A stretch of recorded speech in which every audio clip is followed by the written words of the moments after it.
الحمد لله وكفى وسلام على عباده الذين اصطفى أما بعد أعوذ بالله من الشيطان الرجيم بسم الله الرحمن الرحيم إن الله يحب التوابين ويحب المتطهرين وقال الله تعالى في مقام آخر فيه رجال يحبون أن يتطهروا والله يحب المطهرين وقال رسول الله صلى الله عليه وسلم الطهور شطر الإيمان أو كما قال عليه الصلاة والسلام سبحان ربك رب العزة عما يصفون وسلام على المرسلين والحمد لله رب العالمين اللهم صل على سيدنا محمد وعلى آل سيدنا محمد وبارك وسلم اللهم صل على سيدنا محمد وعلى آل سيدنا محمد وبارك وسلم اللهم صل على سيدنا محمد وعلى آل سيدنا محمد وبارك وسلم. شریعت کی نظر میں نجاست دو طرح کی ہوتی ہے، ایک نجاست حقیقی اور دوسری نجاست حکمی. نجاست حقیقی وہ ہوتی ہے کہ جو حقیقتاً نجاست ہو، جیسے پیشاب ہے، پاخانہ ہے. یہ چیزیں شریعت کی نظر میں نجاست عین ہے، حقیقی نجاست ہے.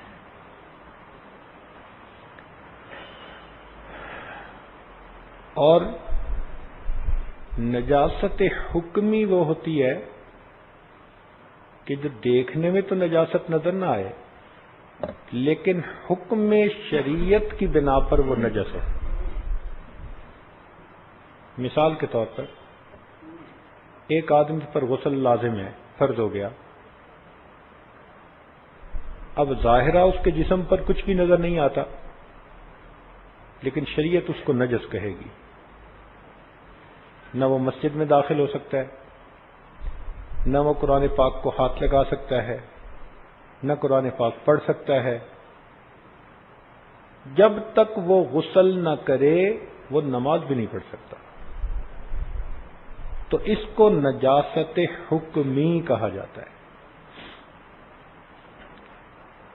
قرآن عظیم الشان میں اللہ تعالی ارشاد فرماتے ہیں انما المشرکون نجس، کہ بے شک مشرک آدمی نجس ہوتا ہے. اب وہ 100 دفعہ بھی اگر دریا میں نہا کے باہر نکلے تو بھی نجس ہوگا. جب تک شرک اس کے اندر سے نہیں نکلے گا اس کی نجاست ختم ہی نہیں ہو سکتی. تو اس کو نجاست حکمی کہا جاتا ہے. یہ جو نجاست حکمی ہے یہ گناہوں کی وجہ سے بھی آتی ہے. انسان محسوس کرے یا نہ کرے، جہاں گناہ کا مرتکب ہوتا ہے اس کے جسم پہ نجاست لگتی ہے. دلیل حدیث پاک میں آتا ہے کہ جب کوئی آدمی جھوٹ بولتا ہے تو اس کے منہ سے اتنی بدبو نکلتی ہے کہ دونوں فرشتوں کو تکلیف پہنچتی ہے. اب ہم جھوٹ کی بدبو محسوس نہیں کرتے مگر حکم شریعت میں جھوٹ بولنے والے کے منہ سے بدبو نکل رہی ہے. ایک آدمی غیبت کر رہا ہے، شریعت کہہ رہی ہے کہ یہ ایسا ہی ہے ان یاکل لحم اخیہ میتن، کہ جیسے اپنے مردہ بھائی کا گوشت کھا رہا ہے، مردار کھانے کی مانند ہے. ہمیں محسوس نہیں ہوتا، لیکن ایک مرتبہ دو عورتوں نے روزہ رکھا، دور نبوت کی بات ہے، اور آپس میں غیبت ہی کرتی رہیں. ان کو بہت روزہ لگا، بہت بھوک لگی، حال برا ہو گیا. تو نبی علیہ الصلوۃ والسلام کے پاس ان کا کیس پہنچا، تو آپ نے فرمایا کہ ان دونوں کو کہو کہ وہ تو روزہ افطار کر چکی ہیں. کبھی روزہ تو افطار کوئی نہیں کیا. فرمایا انہیں کہو کہ وہ کلی کریں. تو جب انہوں نے کلی کی تو ان کے دانتوں میں جیسے گوشت پھنسا ہوتا ہے نا، وہ باقاعدہ یہ نبی علیہ السلام کا معجزہ تھا کہ ان کے منہ سے وہ گوشت نکلا. تو دیکھیے، غیبت مردے کا گوشت کھانے کی مانند ہے، ہمیں محسوس ہی نہیں ہوتا. تو غیبت والے کے منہ سے کتنی بو آتی ہوگی.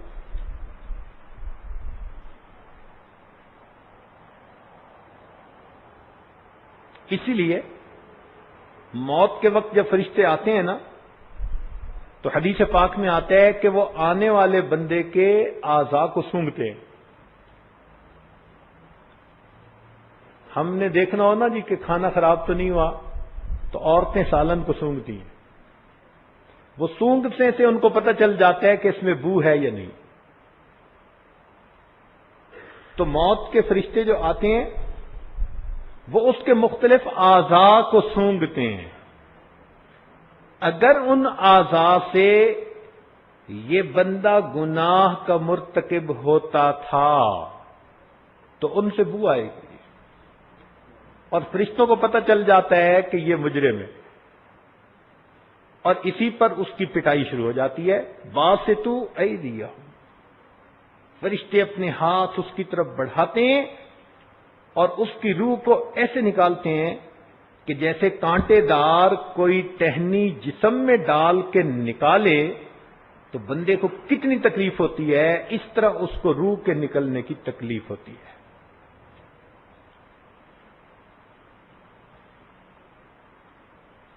اللہ والوں کو پتہ چلتا ہے. سیدنا عثمان غنی اللہ عنہ کے پاس ایک آدمی آیا، راستے میں اس کی نظر غیر محرم پر پڑ گئی تھی. تو آپ نے اس کی طرف دیکھتے ہی فرمایا، ما بال قوم، لوگوں کو کیا ہو گیا کہ یہ بے محابہ ہماری محفلوں میں چلے آتے ہیں اور ان کی نگاہوں سے زنا ٹپکتا ہے. وہ شخص حیران ہو گیا اور کہنے لگا، امیر المومنین، کیا وحی کا سلسلہ ابھی بھی جاری ہے؟ وہ تو توقع نہیں رکھتا تھا نا، اس کو تو سرپرائز ملا. امیر المومنین، کیا وحی کا سلسلہ ابھی بھی جاری ہے؟ فرمایا، وحی نہیں، یہ فراست مومنانہ ہے. تو اللہ والوں کو وہ فراست مل جاتی ہے، وہ کشف ملتا ہے کہ وہ باقاعدہ ان گناہوں کی بو کو محسوس کر لیتے. مشہور واقعہ ہے، امام اعظم ابو حنیفہ رحمۃ اللہ علیہ ایک نوجوان کو دیکھا جو نہا رہا ہے، تو اس کے غسل کا پانی جو بہہ کے آ رہا تھا نا، اس کو دیکھ کے آپ کو پتہ چل گیا کہ یہ انسان زنا کا مرتکب ہوا ہے. چنانچہ تھوڑی دیر بعد جب وہ نوجوان آپ کے پاس آیا تو آپ نے اسے نصیحت کی، تو اس نے تسلیم کیا کہ میں واقعی اس گناہ کا مرتکب ہوا تھا. اس کے بعد امام اعظم نے فتویٰ دیا کہ مستعمل پانی سے وضو جائز نہیں ہوتا، کیونکہ استعمال کے بعد اس میں گناہوں کے اثرات ہوتے ہیں. جیسے کہتے ہیں نا جی کہ وضو سے جس عضو کا دھویا تو وہ گناہ دھل جاتے ہیں، تو وہ حقیقت میں باطنی طور پر ایک نجاست ہوتی ہے جو دھل جاتی ہے. تو آپ یوں سمجھیں کہ جسم کے جس عضو سے گناہ کا ارتکاب کیا جائے گا، باطنی اعتبار سے وہ عضو ناپاک ہو جائے گا. اس کے بالمقابل اگر ہم اپنے اعضاء سے نیک اعمال کریں گے تو ہمارے اعضاء میں نیکی کا نور آئے گا. گناہوں سے بو پیدا ہوتی ہے، نیکی سے خوشبو پیدا ہوتی ہے. یہ بھی عجیب بات ہے. حدیث پاک میں آتا ہے کہ جب کوئی قاری قرآن مجید پڑھنا شروع کر دیتا ہے تو فرشتے اس کو سننے کے لیے نیچے اترتے ہیں. یہ بھی ایک عجیب بات ہے کہ فرشتوں کی جماعت میں سے فقط جبرائیل علیہ الصلوۃ والسلام کو قرآن مجید پڑھنے کی سعادت نصیب ہے. باقی فرشتے پڑھ نہیں سکتے، وہ فقط سن سکتے ہیں. تو جب یہ قرآن پڑھا جاتا ہے نا اور وہ سنتے ہیں تو جیسے کوئی پسندیدہ نعت پڑھ رہا ہو یا تلاوت ہو رہی ہو تو وہ اس کے قریب آنا شروع کر دیتے ہیں. اتنا وہ اس قاری سے محبت کرتے ہیں، حدیث پاک کے الفاظ کے قریب ہوتے ہوتے قاری کے منہ پر اپنا منہ رکھ دیتے ہیں. فرشتوں کو اتنا اچھا لگ رہا ہوتا ہے وہ قاری کا پڑھنا. یا دوسرے الفاظ میں یوں کہیے کہ فرشتے بھی قاری کے منہ کو بوسہ دیتے.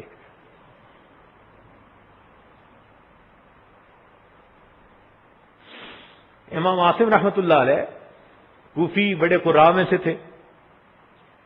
کچھ عرصہ مسجد نبی میں قیام فرمایا. ان کے منہ سے بڑی خوشبو آتی تھی تو لوگ سمجھتے تھے کہ شاید حضرت کوئی خوشبودار چیز منہ میں رکھنے کے عادی ہیں تو بڑی خوشبو آتی ہے. تو ایک مرتبہ شاگرد نے پوچھا کہ حضرت ہمیں بھی بتا دیں آپ کون سی خوشبودار چیز استعمال کرتے ہیں کہ ہم بھی منہ میں رکھیں. انہوں نے کہا واللہ میں تو کوئی چیز بھی منہ میں نہیں رکھتا. ان کا جی خوشبو تو بہت آتی ہے. تو انہوں نے فرمایا کہ ہاں ایک رات خواب میں مجھے نبی علیہ الصلوۃ والسلام کی زیارت نصیب ہوئی تو نبی علیہ الصلوۃ والسلام نے فرمایا عاصم تو کتنا اچھا قرآن پڑھتا ہے، لاؤ میں تمہارے منہ کو بوسہ دوں. تو جب سے نبی علیہ السلام نے میرے ہونٹوں کو بوسہ دیا اس وقت سے میرے منہ سے خوشبو آتی ہے. تو نیکی سے خوشبو آتی ہے اور گناہوں سے بدبو پیدا ہوتی ہے. اسی لیے حضرت شاہ عبد العزیز رحمت اللہ علیہ کا ایک شاگرد تھا، مشہور واقعہ، خوش شکل تھا، مدرسے پڑھنے آتے جاتا تھا. راستے میں کہیں کسی گھر میں کوئی خاتون تھی کہ جس کی نیت کے اندر کوئی برائی آ گئی تھی. اس نے ایک بڑھیا فتنے کی پڑیا اس کے ذریعے سے اس کو ایک بہانے سے بلا لیا کہ بیمار ہے اور آپ اسے دم کر دو شفا ہو جائے گی. اس کو کیا پتا وہ کیسا بیمار ہے. وہ طالب علم بھولا بھالا تھا، وہ بڑھیا کے ساتھ اندر چلا گیا. پتہ تب چلا جب کنڈیاں لگ گئی. وقالت حیت لک، ایک ہی ترتیب ہوتی ہے. وہ بھی متقی تھے، پرہیزگار تھے. تو اس نے بھی کہا قال معاذ اللہ، میں اللہ کی پناہ مانگتا ہوں. اس نے کہا نہیں، ہم شور مچائیں گے کہ تو آیا ہی تھا اس مقصد کے لیے تو تجھے سزا دلوائیں گے. اس نے کہا اچھا پھر ایسے ہے کہ مجھے ضرورت محسوس ہو رہی ہے حاجت کی، تو مجھے جگہ بتاؤ میں جہاں فارغ ہو جاؤں. اس کو جگہ بتا دی گئی، تقاضا طبیعت کا. وہ بچہ وہاں گیا اور نجاست وہاں تھی یا ہو گئی، وہ لے کے اس نے اپنے ہاتھوں پہ کہیں کپڑوں پہ لگا دی. اب جو باہر نکلا تو بو کے بھبکے اٹھ رہے تھے. اب جب وہ اہل خانہ کے سامنے آیا تو اتنی ان کو نفرت ہوئی. انہوں نے کہا ہمیں کیا پتا تو اتنا پاگل انسان ہے، دفعہ نکل جائے یہاں سے. وہ اپنا ایمان بچا کے وہاں سے نکلا. لیکن اب وہ پریشان تھا کہ اگر راستہ چلتے لوگوں کو بدبو آئی اور انہوں نے پوچھا تو میری تو رسوائی ہوگی. تو بیچارہ ڈر بھی رہا ہے اور تیز چل بھی رہا ہے کہ میں مدرسے پہنچوں.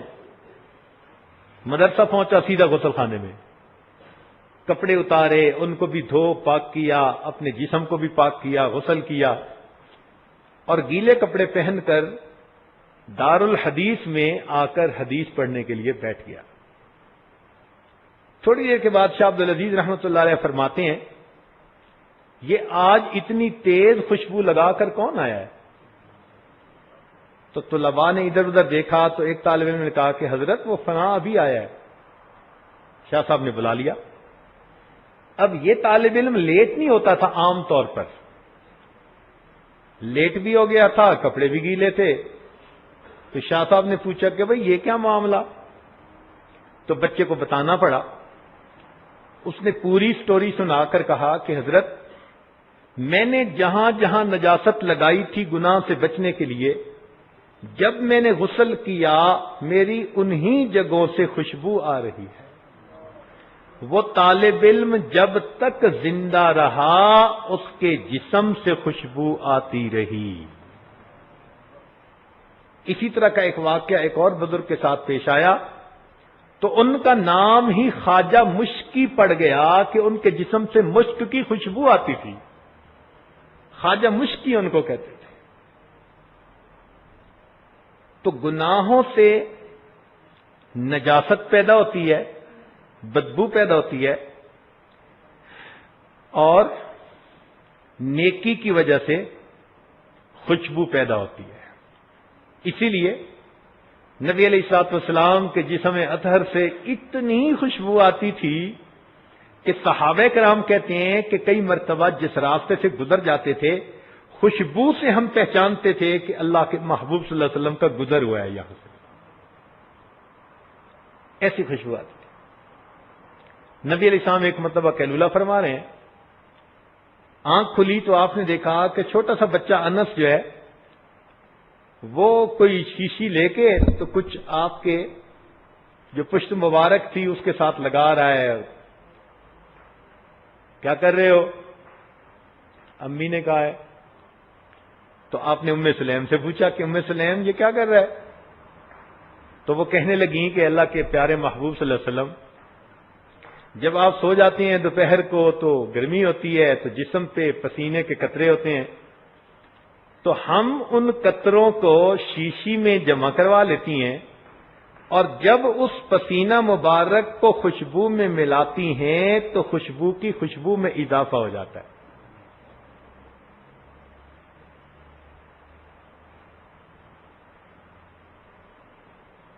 پھول کھلتے ہیں پڑھ پڑھ کے صلی علی، جھوم کر کہہ رہی ہے یہ باد صبا. پھول کھلتے ہیں پڑھ پڑھ کے صلی علی، جھوم کر کہہ رہی ہے یہ باد صبا. ایسی خوشبو چمن کے گلوں میں کہاں جو نبی کے پسینے میں موجود ہے. ایسی خوشبو تھی. چنانچہ ایک نوجوان صحابی کی شادی نہیں ہوتی تھی تو نبی علیہ السلام نے ان کے جہیز کا بندوبست کر دیا جو ضرورت ہوتی ہے مرد کو، اور خوشبو کے لیے اپنے پسینے کے قطرے دے دیے. وہ لے گئے اور انہوں نے وہ پسینے کے قطرے اس دلہن کو لگوائے. اس گھر سے خوشبو آتی تھی، اس کا نام دار الطیبین، خوشبو والوں کا گھر اس کا نام پڑ گیا. لوگ ان کو یاد کرتے وہ خوشبو والوں کا گھر، اتنا گھر سے خوشبو آتی تھی. انس رضی اللہ عنہ فرماتے ہیں ما شممت مسکم ولا عنبرۃ، اللہ کی قسم میں نے مشک کو اور عنبر میں بھی کبھی وہ خوشبو نہیں سونگھی جو نبی علیہ السلام کے مبارک پسینے میں مجھے آتی تھی.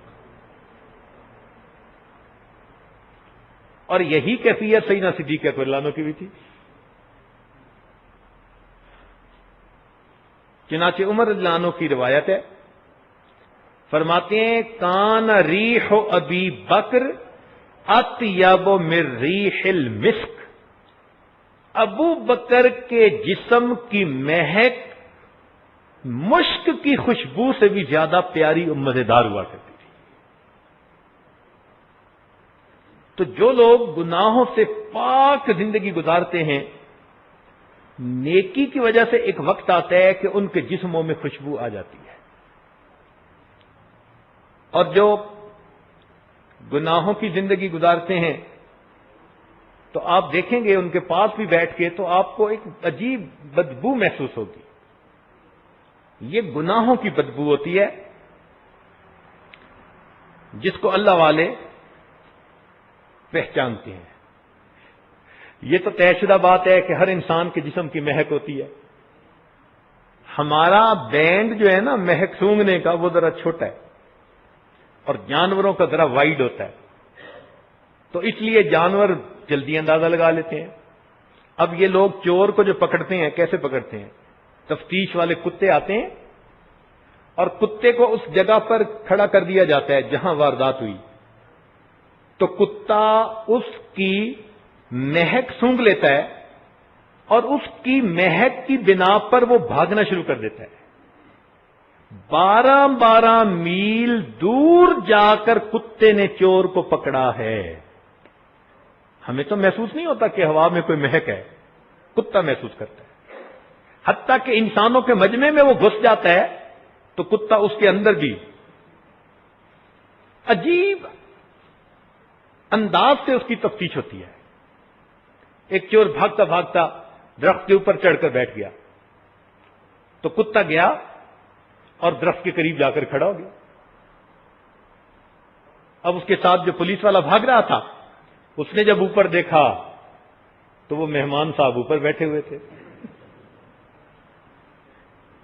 اسی لیے یہ جو چور ہوتے ہیں نا یہ اتنا گن والے بندے سے نہیں ڈرتے جتنا کتے والے، تفتیشی کتے والے پولیس والے سے ڈرتے ہیں. بہت ڈرتے ہیں، خوف کھاتے ہیں. چنانچہ ہم ایک مرتبہ ایک ملک میں تھے، بہت بڑا سٹور تھا، محلے کے برابر ہوگا. اس میں کسی نے شاپ پکنگ کر لی، یعنی چوری کی، اور وہ کہیں چھپ گیا. تو اس کا خیال تھا کہ اب مجھے کوئی نہیں ڈھونڈ سکتا. انہوں نے کیا کیا کہ سارے دروازے فوراً بند کروا دیے، تفتیشی کتے کو بلوا لیا. اس جگہ پر جا کر جہاں واردات ہوئی تھی اس کی مہک سنگائی. تو کتے نے مہک سونگی اور اس کے بعد بھاگنا شروع کیا. 3 منٹ کے اندر ایک جگہ وہ جہاں وہ چھپا ہوا تھا وہاں کتے نے پہنچ کر ان کو بتا دیا، پکڑ لیا گیا. تو معلوم یہ ہوتا ہے کہ جانور بھی اس خوشبو اور بدبو کا ادراک رکھتے ہیں، گو کہ اللہ تعالیٰ نے انسانوں کو وہ ادراک عطا نہیں فرمایا. کیوں نہیں فرمایا؟ یہ میرے مولا کی ستر پوشی ہے. ورنہ تو پھر ہمارے جسم سے ایسی بو آتی کہ کوئی پاس بیٹھنا بھی پسند نہ کرتا. یہ جو آج عزتوں کی زندگی گزارتے پھر رہے ہیں نا، یہ اس مولا کی ستاری کا صدقہ ہے کہ جس نے چھپا لیا. جو کر آ کے آتے ہیں کسی کو کیا پتا، جھوٹ بولا، غیبت کی، زنا کیا، آنکھوں نے غلط دیکھا، اوپر پرفیوم چھڑک کے مزے سے آ کے محفل میں بیٹھے ہوتے ہیں نیک بن کے. تو اس کی باقاعدہ مہک ہے. اس لیے نبی علیہ الصلوۃ والسلام کو خوشبو پسند تھی. آپ نے ارشاد فرمایا حبب الی من دنیاکم ثلاث، تمہاری دنیا سے مجھے 3 چیزیں پسند ہیں اور ان میں سے ایک چیز خوشبو فرمائی. تو مومن کو طبعاً خوشبو پسند ہوتی ہے اور بدبو سے نفرت ہوتی ہے، اور بدبو گناہوں کی وجہ سے ہوتی ہے. اب ایک نقطے کی بات اور عرض کر دوں کہ بعض چیزوں میں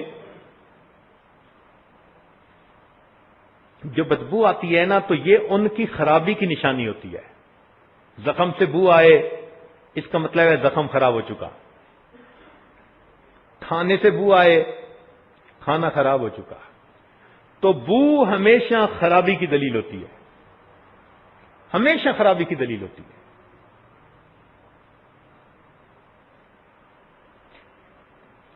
یہ جو گناہوں کے اثرات ہیں نا، یہ زندگی میں انسان کے جسم میں بو پیدا کرتے ہیں اور مرنے کے بعد انسان کے جسم کے گلنے اور سڑنے کے پروسیس کو تیز کر دیتے ہیں۔ توجہ سے ایک بات سنیے گا، جو گناہوں کے اثرات ہیں نا ہمارے جسم کے اوپر، یہ زندگی میں جسم میں بدبو پیدا کر دیتے ہیں، جس کو فرشتے بھی محسوس کرتے ہیں، اللہ والے بھی محسوس کرتے ہیں، اور مرنے کے بعد یہی گناہوں کے اثرات بندے کے جسم کے گلنے سڑنے کے عمل کو تیز تر کر دیتے ہیں۔ اس لیے کئی بندے مرتے ہیں نا تو فوراً ہی بو آنی شروع ہو جاتی ہے، لوگ کہتے ہیں جی جلدی نہ لاؤ، جلدی دفن کرو اس کو۔ وہ اصل میں گناہوں کی بو ہوتی ہے، ان کے اندر فرمنٹیشن شروع ہو جاتی ہے۔ اس کو ایک مثال سے سمجھیں، آپ کے پاس گڑ کی ڈلی ہو نا، تو آپ اسے 1 سال کے لیے کسی برتن میں بند کر کے رکھ دیں، سال کے بعد نکالیں گے تو گڑ ویسے کا ویسا، کوئی تبدیلی نہیں آئے گی۔ کیوں؟ اس کے اندر خراب ہونے والی کوئی چیز تھی ہی نہیں، کوئی بیکٹیریا نہیں تھا، کوئی جراثیم نہیں تھا جو اس کو خراب کرتا، وہ سال بھی پڑا رہا تو اسی طرح۔ لیکن آپ پلاؤ پکائیں اور گرمی کے موسم میں اس کو ڈھانپ کے رکھ دیں کہ جی شام کو کھائیں گے، تو شام کو تو ڈھکن کھولتے ہی کچھ عجیب مہک آئے گی۔ یہ کیوں مہک آئی؟ اس لیے کہ پلاؤ کے اندر وہ بیکٹیریا تھا، وہ جراثیم تھے جو خاص بند کر کے رکھنے کی حالت میں اس کو خراب کر دیتے تھے، انہوں نے اس کو خراب کر دیا۔ تو اسی طرح سمجھ لیں کہ یہ گناہ وہ بیکٹیریا ہے جو ہمارے جسم کو فرمنٹیشن کرتا ہے، گلاتا ہے، سڑاتا ہے۔ وہ لوگ جو گناہوں سے پاک ہو کر دنیا سے جاتے ہیں، ان کی لاش اگر قبر میں ساری عمر بھی پڑی رہے، سینکڑوں سال بھی پڑی رہے، تو ان کی لاش کو کچھ نہیں ہوتا۔ اس لیے شہداء کی لاشوں کو نہیں کچھ ہوتا، ان کا پہلا قطرہ زمین پہ گرتے اللہ کے ہاں سب گناہ معاف ہو جاتے ہیں۔ اس لیے اگر کوئی کہے کہ اللہ اس شہید کو ہم غسل دیں، اللہ فرماتے ہیں نہیں، یہ تو خون سے نہا چکا، اب اس کو پانی سے نہلانے کی کیا ضرورت ہے؟ اسی طرح اس کو جو ہے نا میرے سامنے پیش کر دو۔ چنانچہ احادیث میں آتا ہے کہ احد کے میدان میں جو شہداء کو دفن کیا گیا تھا، وہاں ایک برساتی نالہ بہتا تھا، تو بہتے بہتے اتنا قریب آ گیا کہ صحابہ کرام کے جو پاؤں مبارک تھے وہ نظر آنے لگے۔ چنانچہ کھودا گیا اور ان کی لاشیں بالکل اسی طرح تھیں جیسے ان کو دفن کرنے کے وقت تھی، اور ان کو پھر وہاں سے اٹھا کے سید الشہداء امیر حمزہ لانو کے قریب ان کو بھی دفن کر دیا گیا۔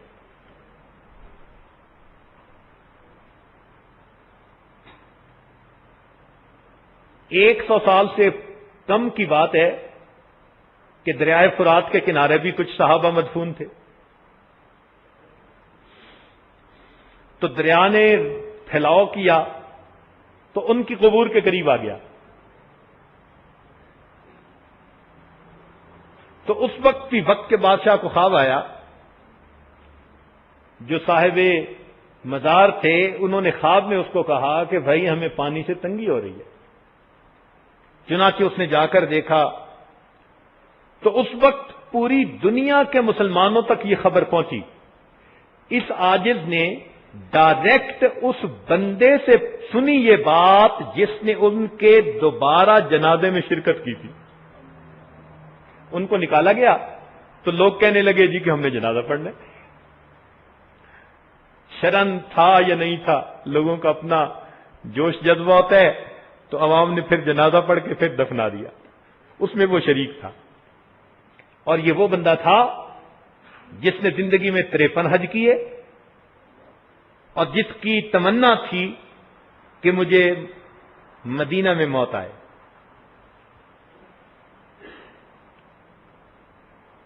وہ میرے ایک دوست کے والد تھے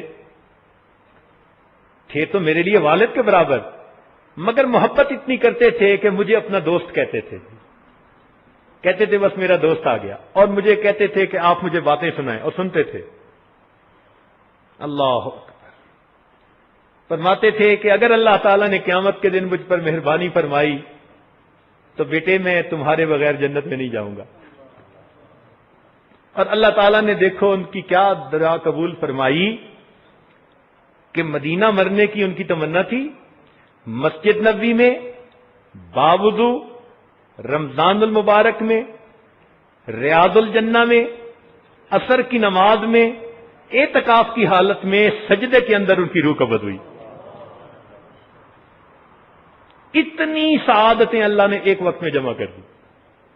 روزے سے ہیں، اعتکاف میں ہیں، ریاض الجنہ میں ہیں، باوضو ہیں، نماز کی حالت میں ہیں.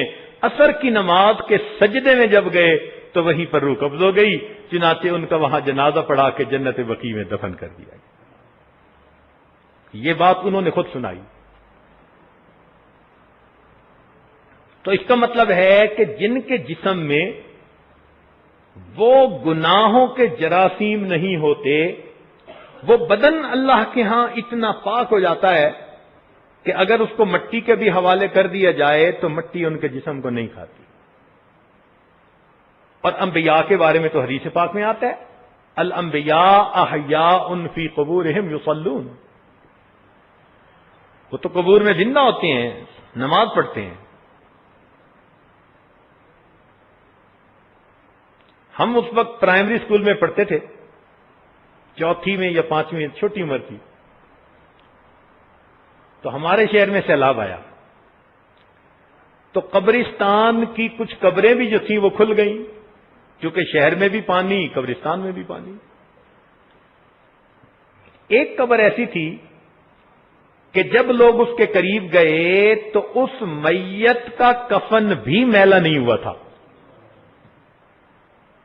تو پورے شہر نے اس کو دیکھا. ہمیں بھی والد صاحب نے بتایا کہ بھئی وہاں پر ہے، تم جاؤ گے. لیکن والدہ نے کہا نہیں، یہ چھوٹا بچہ ہے، کہیں اس کے ذہن پہ کوئی بات بیٹھ نہ جائے، اس کو نہ لے کے جائیں. تو پھر والد صاحب مجھے چھوڑ کے خود چلے گئے اور دیکھ کے آئے. مگر ایک واسطہ سے تصدیق تو ہو گئی نا کہ ہمارے والد نے اس کو دیکھا کہ جس کے میت کا کفن بھی میلا نہیں ہوا تھا. اور قبر کتنی کب کی تھی کسی کو پتہ ہی نہیں تھا.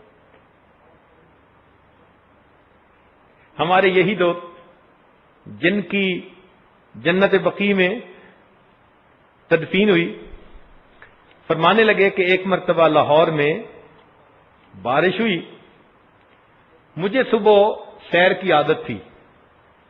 میں فجر کے بعد پنجاب یونیورسٹی کے ساتھ جو نہر بہتی ہے میں اس کے کنارے جا رہا تھا. کہنے لگے آندھی اتنی تھی، رات طوفان اتنا تھا کہ کئی درخت بھی گر گئے تھے. میں نے ایک بڑ کا درخت گرا دیکھا نہر کے کنارے. اب بڑ کے درخت کی تو بہت جڑیں ہوتی ہیں، اتنا بڑا گڑھا بنا پڑا تھا. تو قریب سے گزرتے ہوئے کہنے لگے صبح صبح کا وقت تھا. میرے دل میں خیال آیا کہ یہ گڑھا کتنا گہرا ہے، دیکھوں تو صحیح. کہتے ہیں جب میں وہاں گیا تو میں نے دیکھا کہ اس درخت کے بالکل نیچے ایک آدمی کی لاش پڑی ہے، اور اس کے کفن کے گرد اس کی جڑوں نے ایسے جالی بنائی ہوئی ہے، پنجرا بنایا ہوا ہے، اور اس پنجرے کے اندر وہ آرام کی نیند سو رہا.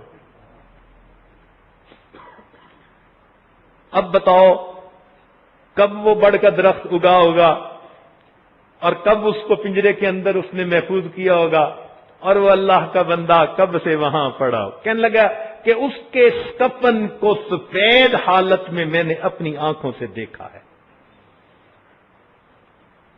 یہ کیسے ہوتا ہے؟ یہ وہ لوگ ہوتے ہیں کہ اول تو گناہ کرتے نہیں، اور اگر سرزد ہو جائے تو پھر توبہ کے بغیر ان کو چین نہیں آتا. جب تک اپنے رب کو منا نہ لیں وہ چین سے نہیں بیٹھتے، چنانچہ ان کے گناہ ساتھ ہی ساتھ دھلتے رہتے ہیں۔ اور ایسے بندوں کو موت آتی ہے تو ان کے جسم بالکل گناہوں کی نجاست سے پاک صاف ہوتے ہیں، لہذا فرشتے آتے ہیں اور ان کے اعضاء کو سونگھتے ہیں تو ان کو خوشبو محسوس ہوتی ہے،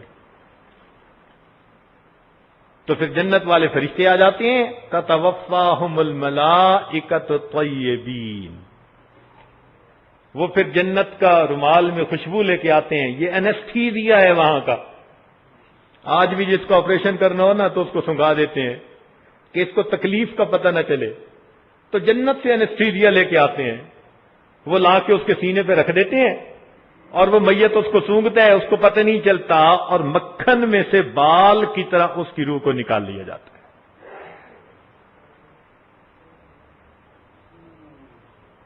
یہ کون لوگ ہوتے ہیں؟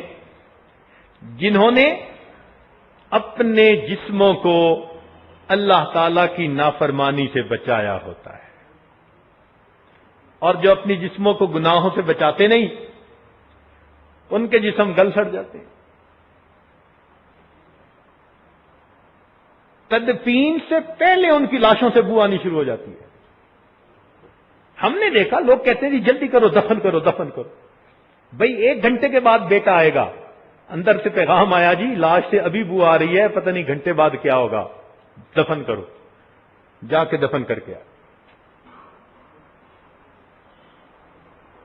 گناہوں کے یہ جراثیم پہلے سے جسم میں ہوتے ہیں، جیسے روح نکلتی ہے یہ جراثیم جسم کو گلانا سلانا شروع کر دیتے۔ چنانچہ ایک واقعہ کتابوں میں لکھا ہے کہ ایک مرتبہ سیدنا عمر بن عبدالعزیز رحمت اللہ علیہ کسی جنازے کے ساتھ جا رہے تھے، اچانک ایک قبر کے قریب کھڑے ہو کر رونا شروع کر دیا۔ لوگوں نے کہا کہ حضرت آپ تو جنازے کے ولی تھے، آپ پیچھے کھڑے ہو گئے۔ فرمایا ہاں قبر نے مجھ سے گفتگو کی۔ کیا گفتگو کی؟ کہنے لگے قبر نے گفتگو کی کہ عمر بن عبدالعزیز مجھ سے یہ کیوں نہیں پوچھتے کہ جب کوئی میت میرے اندر آتا ہے میں اس کے ساتھ کیا سلوک کرتی ہوں؟ تو کہنے لگے کہ میں نے اس سے کہا کہ ہاں مجھے بتاؤ کیا کرتی ہو؟ تو قبر سے ایک آواز آئی کہ جب کوئی میرے اندر آتا ہے میں اس کی آنکھوں میں کیڑے ڈال دیتی ہوں، منہ کو کیڑوں سے بھر دیتی ہوں، پیٹ کو کیڑوں سے بھر دیتی ہوں، اس کے پوروں کو اس کی انگلیوں سے جدا، انگلیوں کو ہتھیلیوں سے جدا، ہتھیلیوں کو بازوؤں سے جدا اور بازوؤں کو کندھوں سے جدا کر دیتی ہوں۔ میں اس کے گوشت کو کھا لیتی ہوں اور اس کی ہڈیوں کو رہنے دیتی ہوں۔ 1985 کی بات ہے کہ یہ واقعہ اس عاجز نے امریکہ کے کسی شہر میں بیان کیا، انگلش میں بیان تھا، اور وہ مجمع ہی سارا ڈاکٹروں کا تھا، MBBS ڈاکٹر تھے یا PhD ڈاکٹر تھے، خاص ان کا مجمع بلایا گیا تھا۔ خیر بیان کے بعد ایک صاحب آئے، وہ بیت کا تعلق بھی تھا ان کا، کہنے لگے حضرت آپ نے جو یہ بات سنائی تو یہ آپ نے کہاں پڑھی؟ میں نے کہا بھئی ہم نے کسی کتاب میں یہ واقعہ پڑھا ہے۔ کہنے لگے آپ دیکھنا چاہیں گے کہ قبر میں کیا ہوتا ہے؟ میں نے کہا عبرت کی نظر سے دیکھنا چاہوں گا۔ کہنے لگا کل 2 گھنٹے فارغ کریں میں آپ کو دکھا لاؤں گا۔ ہم نے کہا بہت اچھا، لو جی ہم نے 2 گھنٹے فارغ کیے۔ اگلے دن وہ ہمیں نیچرل ہسٹری میوزیم لے گئے اور وہاں پر ممیز کا ایک سیکشن تھا۔ ممی کہتے ہیں ہنود شدہ لاش، وہ لاش جس کو کیمیکل لگا کے پریزرو کر دیتے ہیں، وہ وہاں پر لے گئے۔ ہمیں پہلے تو اندازہ نہیں تھا کہ یہ کیا دکھائیں گے، لیکن شیشے کے کمرے بنے ہوئے تھے اور لائٹ انڈائریکٹ تھی، اتنی جتنی اثر کے قریب ہوتی ہے، سورج غروب ہونے کا منظر بنایا ہوا تھا۔ تو شیشے کے پہلے کمرے میں جب لے گئے تو کمرے پہ لکھا ہوا تھا دروازے پہ کہ جب انسان دنیا سے مرتا ہے تو اس کی حالت یہ ہوتی ہے۔ اس نے اندر دکھایا، اندر ایک انگریز کی لاش پڑی ہوئی تھی، صحیح سالم جیسے لوگ بندہ ہوتا ہے۔ خیر ہم نے ایک نظر ڈالی، کیونکہ اس پر کوئی کپڑا نہیں تھا، صاف جسم نظر آ رہا تھا، باہر نکل آئے، کہنے لگا حضرت اب اگلے میں آئے۔ اگلے دروازے پر لکھا ہوا تھا کہ یہ آدمی مرا اور اسے قبر میں اتنے دن دفن رکھا گیا، اتنے دنوں کے بعد قبر کھولی گئی اور جس حالت میں اس کو پایا ہم نے کیمیکل چھڑک کر عین اسی حالت میں پریزرو کر دیا۔ اوپر دن بھی لکھے ہوئے تھے، پتہ نہیں 8 دن 10 دن جو بھی تھا۔ دروازہ کھول کے اندر گئے،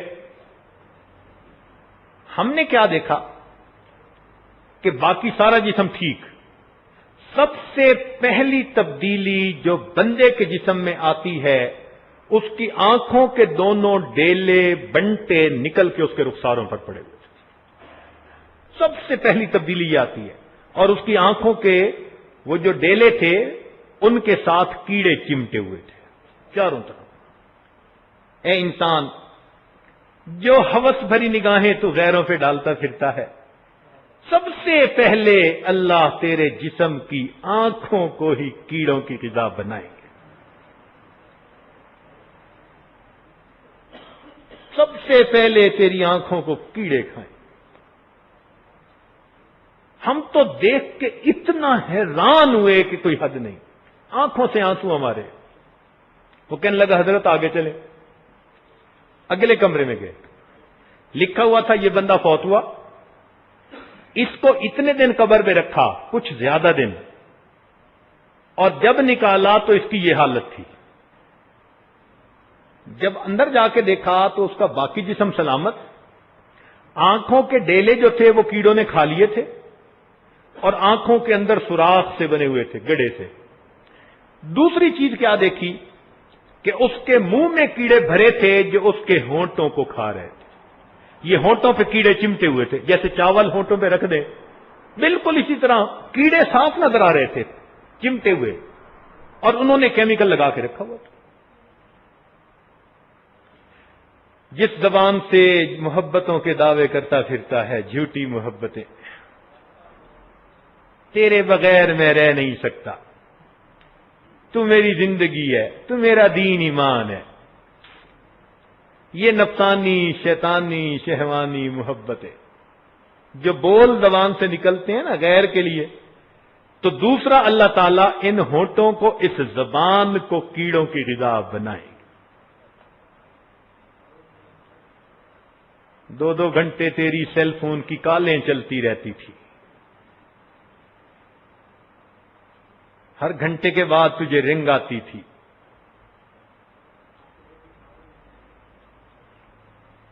آج جو ہم کلامیاں کرتے پھرتے ہیں خلاف شرع، یہ ہم اپنے منہ میں کیڑے پڑنے کا انتظام کرتے پھرتے ہیں۔ تیسرے کمرے میں گئے، وہاں ہم نے دیکھا کہ اب جو میت پڑا تھا اس کی آنکھیں بھی بالکل گڑے، دونوں آنکھیں، اور منہ کے ہونٹ نہیں تھے، اور 32 دانت ایسے لگ رہے تھے، نظر آ رہے تھے جیسے کہ مردہ بکری کے دانت نکلے ہوئے ہوتے، یوں دانت نکلے ہوئے تھے، ہونٹ کیڑوں نے کھا لیے تھے۔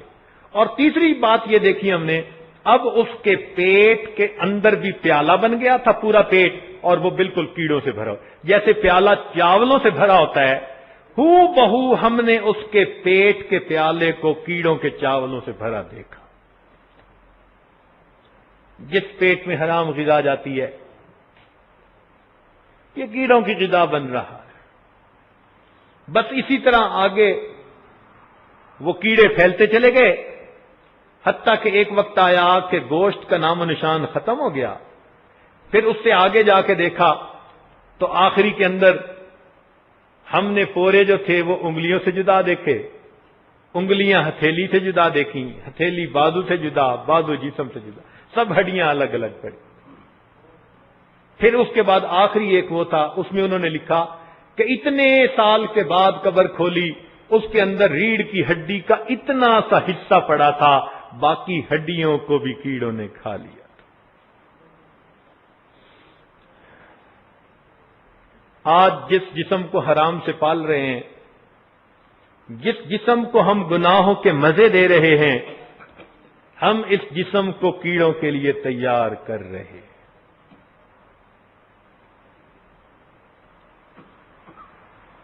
اللہ والوں کے بھی یہی جسم ہوتے ہیں، لیکن چونکہ وہ گناہوں سے جسم کو بچاتے ہیں، ان کے اندر گناہوں کے بیکٹیریا جراثیم کوئی نہیں ہوتے. اللہ تعالیٰ ان کے جسموں کو بھی سلامت رکھے. اسی لیے اللہ تعالیٰ فرماتے ہیں الخبیثات للخبیثین. خبیث کیوں کہا؟ زنا کے مرتکب ہوئے. تو زنا کاروں کو قرآن نے خبیث کہا. والخبیثون للخبیثات.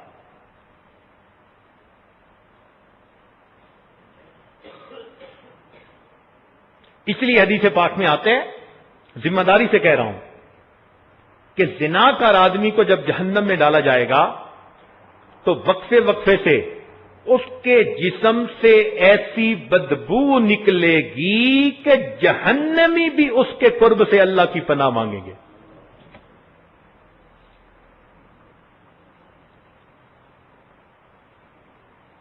یہ بو یہیں ختم نہیں ہوتی، اگر توبہ نہ کی جائے آگے تک جائے گی.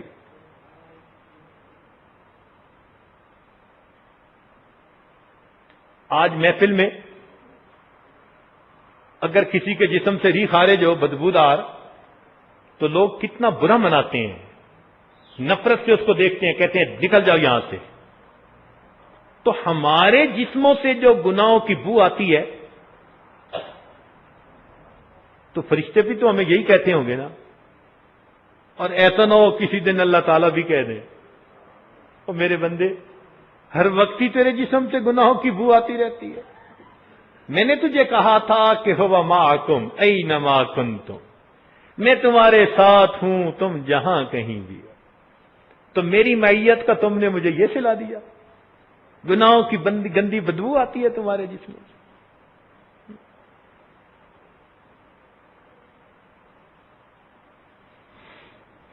چنانچہ ایک دستور کی بات ہے کہ اگر آپ دو اینٹوں کو جوڑنا چاہتے ہیں نا، مگر ایک مٹی والی ہے دوسری صاف ہے، تو وہ آپس میں ٹھیک نہیں جڑیں گی.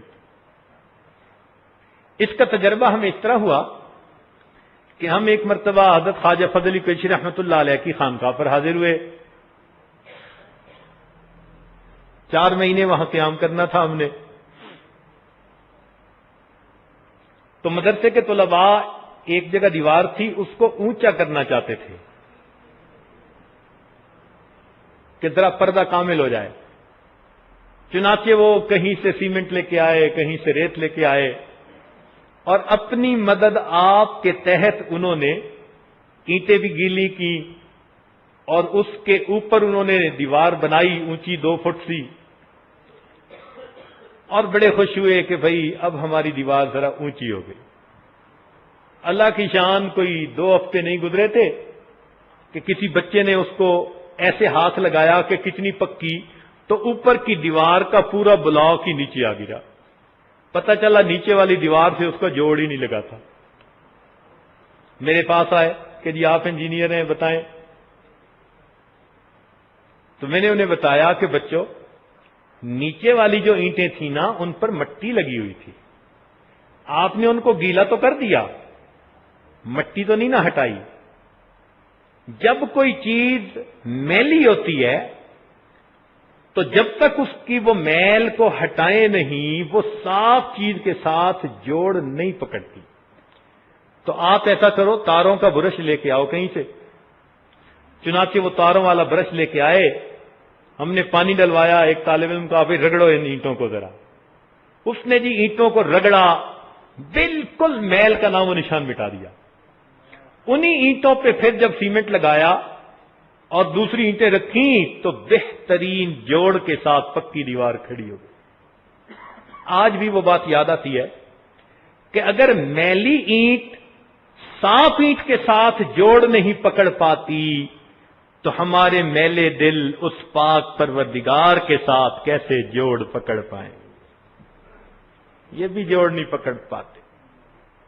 وہ پاک ذات ہے، اس سے جڑنے کے لیے اس کو پاک کرنا پڑتا ہے.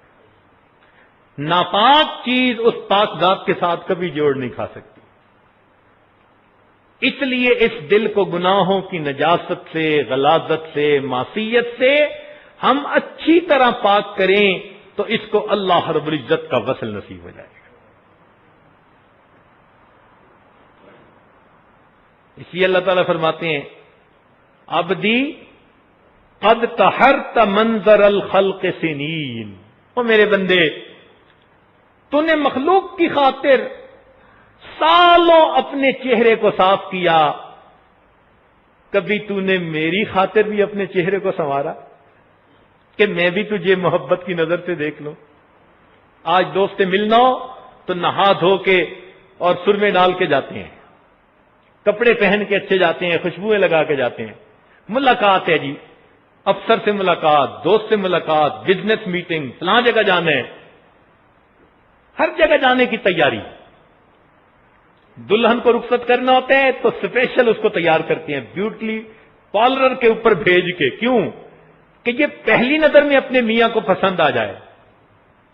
اے بندے، ایک دن آخر تو نے بھی اپنے پروردگار کے حضور جانا ہے، کیا اس کے سامنے پیش ہونے کے لیے تو نے بھی جسم کو کوئی خوشبو لگا لی؟ اور اگر تیرے جسم سے گناہوں کی بدبوئی آ رہی ہے تو کیا پروردگار قیامت کے دن تجھے اپنے سامنے کھڑا ہونا دیں گے؟ وہ کہیں گے فرشتوں کو کہ لے جاؤ اس منحوس کو اور الٹا جا کے اس کو جہنم کی آگ کے اندر دھکے دے دو. یہ نفس کی خواہشات کا پجاری کہاں سے آ گیا؟ یہ کدھر سے اٹھ کے آ گیا جس کے سر سے لے کے پاؤں تک ہر جگہ گناہوں کی نجاست کی بو آ رہی ہے؟ آج وقت ہے اس بو سے جان چھڑانے کا. اور جن لوگوں نے بو سے جان چھڑائی پھر اللہ رب العزت نے واقعی ان کی نشانیاں اس دنیا میں دکھا دی. چنانچہ حضرت مولانا احمد علی لاہوری رحمۃ اللہ علیہ، بہت مشہور واقعہ ہے، میں نے اس کی تفصیل سے کچھ بیان میں واقعہ بھی عرض کیا. جب ان کو دفن کیا گیا تو ان کی قبر کی مٹی سے خوشبو آتی تھی. عوام الناس مٹی اٹھانے لگ گئے تو پھر ان کے خلفاء نے بہت اللہ توبہ کی کہ اے اللہ اس چیز کو یہاں سے ختم کر دو ورنہ لوگ تو مٹی اٹھا کے لے جائیں گے. ہمارے حضرت فرماتے تھے کہ مولانا احمد علی لاہوری رحمۃ اللہ علیہ کثیر البکا تھے، بہت روتے تھے. ہر وقت ان کے اوپر نا اللہ کے خوف کی ایک تاثیر رہتی تھی. خائفین میں سے تھے، کثیر البکا لوگوں میں سے تھے. جب ان کو دفن کیا گیا تو وہ کچھ دنوں کے بعد نظر آئے کسی کو، تو اس نے پوچھا کہ حضرت آگے کیا بنا؟ فرمانے لگے کہ اللہ تعالیٰ کے حضور پیشی ہوئی. اللہ رب العزت نے فرمایا احمد علی تو اتنا کیوں روتا تھا؟ احمد علی تو اتنا کیوں روتا تھا؟ تو کہنے لگے کہ میں تو اور ڈر گیا، اس لیے کہ میں نے پڑھا تھا من نوقش فی الحساب فقد عذب، جس سے ایک دفعہ تفتیش ہونی شروع ہو گئی اس کو عذاب ہو جائے گا، وہ نہیں بچ سکتا. تو جب مجھ سے تفتیش کے لیے پوچھا کہ اتنا کیوں روتا تھا تو میں اور گھبرا گیا. اللہ رب العزت کی رحمت جوش میں آئی، فرمایا تو اب پگ جو ہے نا وہ گھبرا رہا ہے، آج تو تیری خوشی کا دن ہے، ہم تجھ سے اتنا خوش ہیں ہم نے تیری بھی مغفرت کر دی. جس قبرستان میں تمہیں دفن کیا ہم نے قبرستان کے سب گناہگاروں کی بھی بخشش کروا دی. یہ وہ خوش نصیب لوگ ہوتے ہیں جو تقوی و طہارت کی زندگی گزارتے ہیں اور جن کے جسموں سے خوشبوئیں آتی ہیں مرنے کے بعد اور اللہ کے ہاں وہ قرب پا لیتے ہیں. اور یہی چیز امام بخاری رحمۃ اللہ علیہ کے ساتھ بھی ہے. ان کی قبر سے بھی خوشبو آتی تھی، بہت معروف بات ہے، بلکہ وہ تو آتی ہوگی. اس عاجز کو جب کچھ علماء کے ساتھ جانے کی توفیق نصیب ہوئی تو ہم ایک مرتبہ رات کو گئے، ہمیں سفر کرنا تھا، ہمارے ساتھ ایک حافظ الحدیث تھے، تو وہ کہنے لگے جی کہ میں تہجد کے وقت امام بخاری رحمۃ اللہ علیہ کے پاس جا کے میں حدیث سناؤں گا۔ اللہ اکبر! تو ہم سب نے کہا جی بہت اچھا، اللہ کی شان، ہم تہجد کے وقت وہاں گئے، ایسی خوشبو زندگی میں کبھی سونگی نہیں۔ ہم نے مفتی اعظم سمرقند سے کہا، ہم نے کہا کسی طالب علم نے، کسی نے خوشبو سونگی؟ وہ کہنے لگا واللہ کسی کو کچھ چھڑکنے کی یہاں اجازت نہیں ہے۔ ہم نے کہا کیا؟ وہ کہنے لگا مجھے